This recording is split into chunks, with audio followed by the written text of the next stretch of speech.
pagi hari ini kita juga akan berbincang bersama dengan Pak Rizal Ramli. Jadi pemirsa, Pak Rizal Ramli, kemudian juga Pak Din Syamsuddin bersama dengan Prof. Azumardi Azra ini sempat kuliah bersama di Amerika Serikat pada tahun 1986. Selamat pagi Pak Rizal Ramli. Selamat pagi Dina, selamat pagi Pak Dian. Ya, Pak Rizal Ramli, tentu ini duka yang cukup kita rasakan bersama atas berpulangnya Prof. Azumardi Azra. Tapi betul ya Pak Rizal Ramli ya, bahwa Pak Rizal ini sempat kuliah bersama dengan Prof. Azumardi Azra di Amerika Serikat bersama dengan Pak Din Syamsuddin juga? Sebetulnya bukan pada saat yang bersamaan, kita semua kuliah di Amerika. Profesor Azumardi di Columbia, Pak Din waktu itu lagi di summer program di Harvard. Saya lagi nulis PhD saya di Boston, dan juga ada Pak Mulya Lubis. Tapi saya ingin menyampaikan duka cita yang sangat dalam untuk Profesor Azumardi, karena orangnya itu sangat sederhana sekali. Berpikiran sangat luas, kuat sekali keislaman, tapi juga nasionalismenya. Itu kombinasi yang bagus banget ya, dan ingin melihat bangsa kita maju, terbuka cara berpikirnya terhadap dialog dengan segala macam kelompok. Profesor Azumardi juga menerima gelar Sir dari Ratu Elizabeth, karena dia itu dapat Commander of British Empire (CBE). Itu istilahnya gelar yang paling tinggi lah yang diberikan oleh Ratu Elizabeth kepada orang asing ya. Jadi dia berhak memakai gelar Sir. Yang lain yang pernah dapat gelar Knight dari Ratu Elizabeth itu nggak bisa pakai gelar Sir. Karena Profesor Azu dihormati sebagai pemikir Muslim yang terbuka, yang cerdas, dan semangat kemanusiaannya tinggi sekali. Saya juga ingat sekitar 3 bulan yang lalu saya masih WA sama Profesor Azumardi, karena pada waktu itu ada wartawan yang diadili di pengadilan biasa. Waktu itu Profesor Azu adalah Ketua Dewan Pers. Saya sampaikan, ingatkan bahwa wartawan tidak boleh diadili di pengadilan biasa kalau dia salah tulis, alfa, atau kurang korek. Karena wartawan dilindungi oleh undang-undang pers yang sifatnya lex specialis. Artinya harus diajukan dulu keberatan kepada wartawan itu ke depan Dewan Pers untuk dinilai apakah dia melanggar prinsip-prinsip jurnalisme atau tidak. Ya. Nah, waktu itu Profesor Azu setuju, bahkan mengeluarkan pernyataan atas nama Ketua Dewan Pers bahwa wartawan, tulis maupun cetak maupun TV, itu dilindungi oleh undang-undang pers yang sifatnya lex specialis. Tidak boleh pengadilan biasa mengadili. Ya, jadi Profesor Azu ini betul-betul komit terhadap media pers, makanya dia bersedia jadi Ketua Dewan Pers, dan membantu menegakkan independensi dan perlindungan kepada teman-teman media.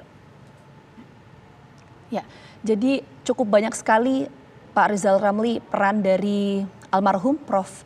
Azumardi Azra, selain juga merupakan cendekiawan Muslim, juga turut concern dalam perlindungan pers, terutama dalam independensi pers, mengawal demokrasi. Pak Rizal, jadi tadi sempat disinggung juga oleh Mas Burhan bahwa almarhum ini concern sekali terhadap dunia pendidikan, bahkan bagaimana pengaruh beliau yang cukup besar dalam transformasi di UIN Syarif Hidayatullah. Nah, apa sih kemudian mendasari almarhum ini sangat concern terkait dengan hal-hal itu, Pak Rizal?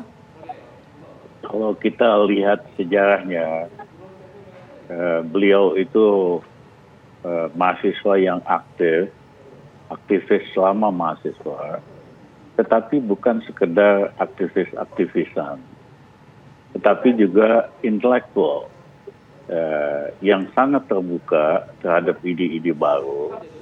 Dan yang ketiga, beliau punya kesempatan untuk kuliah, ambil doktornya di Columbia Universitas.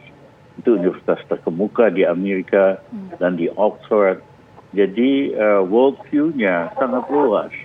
Dasarnya memang dari lingkungan Islam, tapi wawasannya itu sangat terbuka. Dan sebagai seorang intelektual itu nggak bisa dilepaskan dengan dunia pendidikan, secara formal maupun tidak formal. Tokoh-tokoh pergerakan kita memberikan pendidikan secara resmi, ya ada yang aktif di universitas, tapi juga aktif di dunia di luar universitas untuk tetap bisa jadi guru bangsa. Dan rata-rata mereka itu hebat, dan Profesor Asyul sangat hebat. Dia juga mengubah, seperti Burhan katakan tadi, memberikan terobosan, mengubah dari IAIN, Sekolah Khusus Agama Islam, menjadi universitas yang komplit. Dan itu memerlukan visi untuk bisa mengubah itu. Dan seperti saya katakan, beliau juga waktu muda itu menulis di banyak media, sehingga simpatinya kepada wartawan itu luar biasa. Saya cerita tadi, 3 bulan yang lalu saya WA-an sama beliau, karena terganggu, kok ada sih wartawan diadili di pengadilan biasa? Karena wartawan itu tidak bisa diadili di pengadilan biasa, tapi harus diajukan dulu ke Dewan Pers. Mereka dilindungi oleh undang-undang pers yang lex specialis. Nah, Profesor Aziu sama persepsinya sama saya, ini nggak benar, ya kan? Jadi Gina, kalau kita lihat kebanyakan tokoh-tokoh pergerakan kita, tokoh-tokoh nasional kita memiliki multi-interest.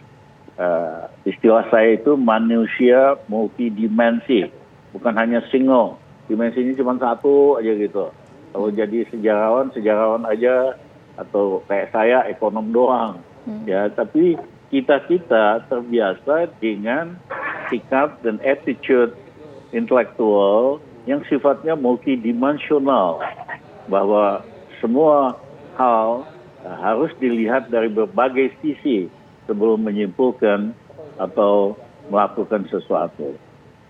Beliau betul-betul intelektual par excellence, intelektual yang membumi, dan yang ketiga mewariskan banyak kader-kader muda yang tangguh seperti Burhan dan lain-lain di Indonesia.